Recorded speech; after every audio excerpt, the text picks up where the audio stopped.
يوم جديد وفلوج جديد. صحيت من النوم، فتحت لكم البردة لنفوت شوية شمس على البيت، ودغري لبست وطلعت. ماما حتى شعري ماما شطه، اخذت نفس عطر نور ستارز لعند اهلي لانه كتير كان عبالهم يشوفوا. طبعا الشمس كانت او ماي جاد فايقه من اليوم كتير بكير. رحت على بيت اهلي وجبت جنى وبلشنا رحله البحث عن البيوت. اللي ما بيعرف انه انا حاليا بلشانه صار لي شهر عم دور على البيت لانه حيخلص عقدي هذا الشهر. شفنا اول بيت ما عجبني وتاني بيت عجبني، بعد رحله شهر عجبني البيت اليوم واخيرا وقعت العقد.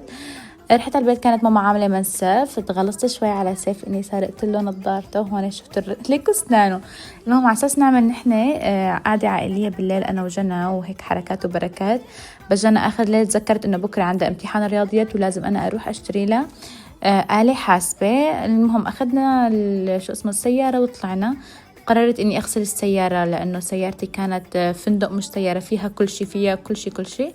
غسلتها وبعد ما خلصنا رحنا على المكتبة وجبت لها آلة الحاسبة، وطبعا كانت نسيانة مصاريها وأنا اللي دفعت آلة الحاسبة. هون اجت عم تقلي تعي حاسبة لأنه ما معي مصاري، وهي هيك كانت المهمة تم.